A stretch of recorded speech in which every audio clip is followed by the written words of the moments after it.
footballgameplan.com, where football makes sense. I'm Memory Hunt, the czar of the playbook, breaking down the Buccaneers versus the Packers. Now let's look at Tampa's offense in this ball game. There have been a lot of inconsistencies with Tampa's offense this season, but they do have the pieces. And I look at what the Tampa Bay Buccaneers can do against the Green Bay Packers. They have the biggest threat to the Packers defense in the backfield in LeGarrette Blount. So I look for these guys to be a little bit more balanced this week in running downhill versus that 3-4 defense. The kryptonite to a 3-4 defense is a team that can run the heck out of the football. The Bucs do have an outstanding tailback, and they also have two tight ends that are not afraid to block and effectively hold those outside linebackers at bay. So I look for LeGarrette Blount to be a huge factor in this ball game. So you want to run downhill versus the 3-4 defense against the Green Bay Packers. Now in the passing game, where you want to attack opposite of wherever Charles Woodson is lined up, because he may be lined up in the slot, he may be lined up on the outside, he may be lined up on the defensive line, he may be lined up in the safety spot. So opposite attack wherever Woodson is lined up. The Bucs do have the pieces at the receiver position to make the Packers pay and cover the entire field with those wide receiving targets. Now defensively, the Bucs have the matchup that they need right now to defend Green Bay. Big physical corners, and they like to play man coverage on those wide receivers. So that means the wide receivers of the Green Bay Packers won't be able to get inside release. Those corners, Talib, Biggers and company, and Rondé Barber, have to continue to be physical at the point of attack with those wide receivers. No one should allow Green Bay wide receivers a free release, and that's where the Bucs have an advantage. So that's going to be the biggest matchup, how well they match up versus the Packers wide receivers. Also on the defensive line, it's all about contain.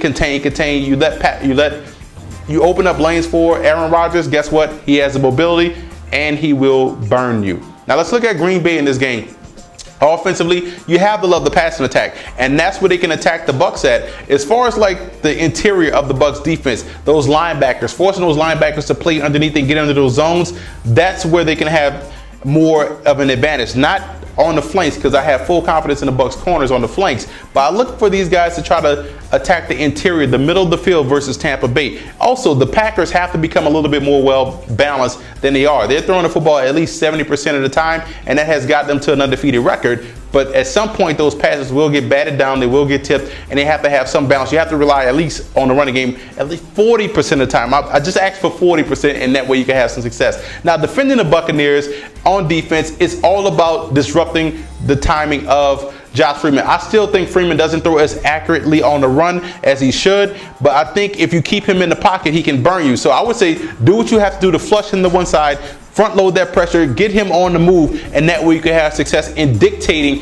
where you want him to go with the football. And I know Dom Capers is going to work up some scheme, some high-low scheme, where they force him to one side and play a zone combo to where they can pick off some passes or get some passes defended. Now let's look at the X factors in this ball game. The X factors for the Tampa Bay Buccaneers has to be the play of the interior defensive line. They just added Haynesworth, so let's see how well Haynesworth does against the Green Bay Packers interior. Now X factors for the Packers has to be the special teams. You had a big return last week, and if they can flip field position, the field position aspect takes away a lot of what the Bucs want to do, and that's going to take away the energy of the Bucs team if they're able to get big plays in special teams. I'm going with the Bucs in this game. I think the Tampa Bay Buccaneers actually match up well with Green Bay. The corners are big and physical. The wide receivers that the Bucs have are just as solid as the receivers that the Packers have. I think this game will be the best game of the weekend and the biggest loss the Green Bay takes this season. For more NFL previews, visit footballgameplan.com/NFL or visit our YouTube channel at youtube.com/footballgameplan. And listen to the Football Game Plan radio show, which airs Saturdays, 11 a.m. Eastern Time at blogtalkradio.com/footballgameplan.